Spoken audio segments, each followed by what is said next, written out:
मुंबईमध्ये भाजप रिपब्लिकन महायुतीचा तिढा अखेर सुटलाय। भाजप, आरपीआय, रासप, शिवसंग्राम अशी ही महायुती आहे।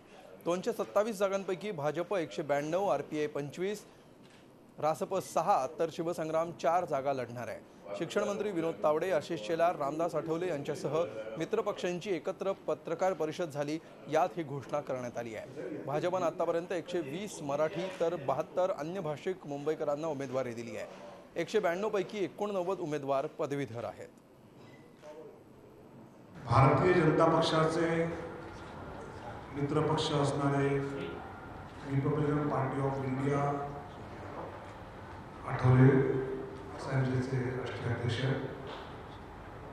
राष्ट्रीय समाज पार्टी आणि शिवसंग्राम विनायक मेटे साहेबांनी तो राष्ट्रीय पक्ष दिला।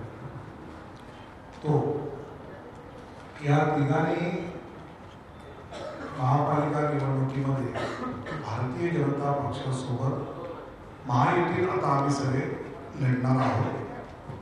आमचा एकच आहे ध्यास, आम्हाला मुंबईचा विकास करायचा आहे। खास मुंबईचा विकास करण्यासाठी, मुंबईमधल्या झोपडपट्टीतल्या माणसाला न्याय देण्यासाठी, मुंबईमधलं जे ट्रॅफिक वाढलेलं आहे त्याला ठीक करण्यासाठी, मुंबईचे रस्ते आणि या ठिकाणचा जे पर्यावरण आहे ते ठीक करण्यासाठी आमची महायुती झालेली आहे।